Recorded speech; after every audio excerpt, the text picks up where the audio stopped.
Let's talk about problem 3, which says the graph of y is equal to p of x is given. Answer each of the questions below. So this is our graph, and it stops right here. But if we go to the other end, it keeps going. I know there's no arrow, but it's implied that our graph is going to keep going in this direction forever. Okay, part A. What is the domain of p of x? Give your answer using interval notation. Well, the domain, well, if it keeps going this way forever, then our x values are going to get smaller and smaller and smaller forever. So it's going to go from negative infinity all the way up to 6. So 6 is our last x value, and we're going to include 6. So we'll have parenthesis, negative infinity to 6, and then we're going to have a bracket here because we can equal 6, but we can't equal negative infinity. So parenthesis because we can't equal that, bracket because we can equal 6. Okay, part B, what is the range of p of x? So now we're going to talk about the x values.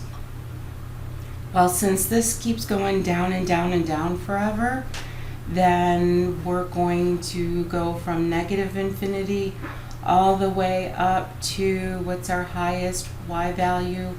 Well, it looks like it's 6 as well, right here.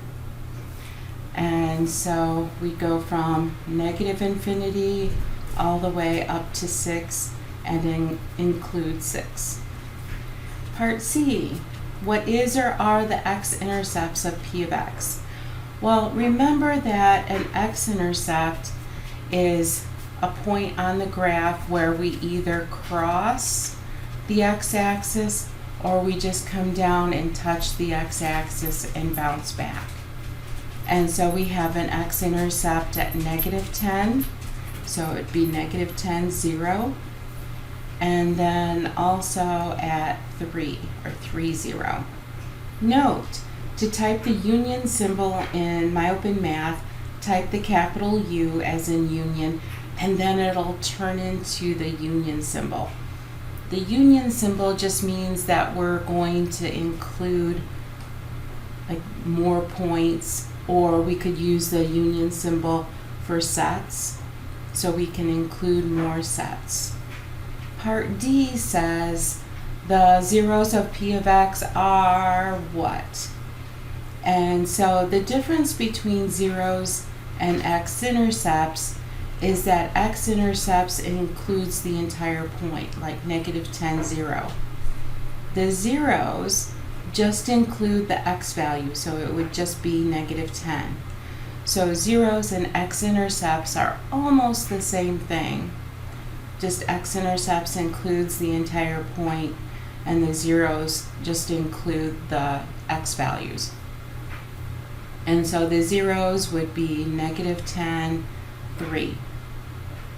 Part E says p of negative 1 is equal to what? Well, normally we look at p of x. So p of negative 1 would mean that x is equal to negative 1. So come over here to x is negative 1, follow that up. We have this point, negative 1, 5. And so p of negative 1 is equal to 5. Part F says p of 3 is equal to what? So come over here, p of 3, well, we have the point 3, 0, so p of 3 would equal 0. Part G says, is p of negative 3 positive, negative, or 0? So we come over here, p of negative 3 we already found was 6. And so that 6 is positive, so p of negative 3 would be positive. H, how many times does the line y is equal to 2 intersect p of x?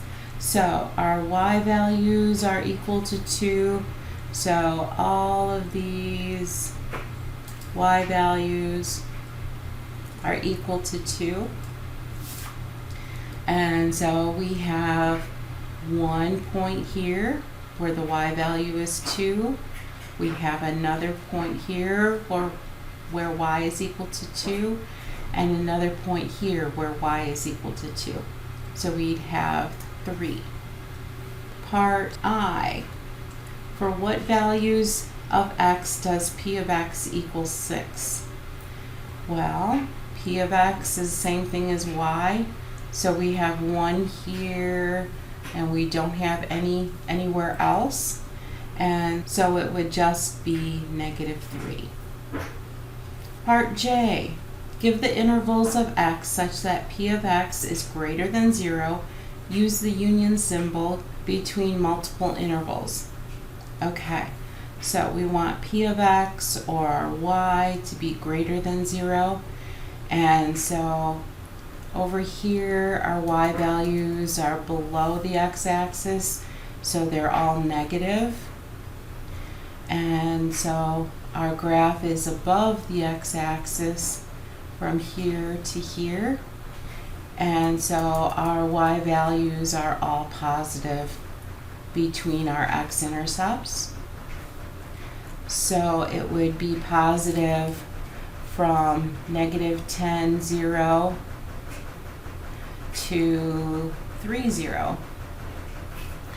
Well, mathematicians are lazy, or you could think of it as we're efficient. So we don't like to write all this out unless we have to. And remember, this is a function. So for every x value, there's only one y value. So if we only use the x values, then we know exactly what points we're talking about. So we could have said -10 to 3. Well, that's definitely shorter, but there's an even shorter way that will give us more information. We could put -10, 3, and that will tell us, the two x values. But we could include either brackets or parentheses. It'll tell us if we want to keep the x values or if we don't want to keep the x values. So in this case, we want our y values to be strictly greater than 0. So we don't want to include the x-intercepts. So if we put parentheses around here, we know that we're going to go from -10 to 3, but we don't want to include the endpoints. And so we would have -10 to 3. Okay, well, if we keep going, this part of the graph is above the x-axis as well. And so all of these y values would be greater than 0. So we want to start with the x value of 3 and go to the x value of 6.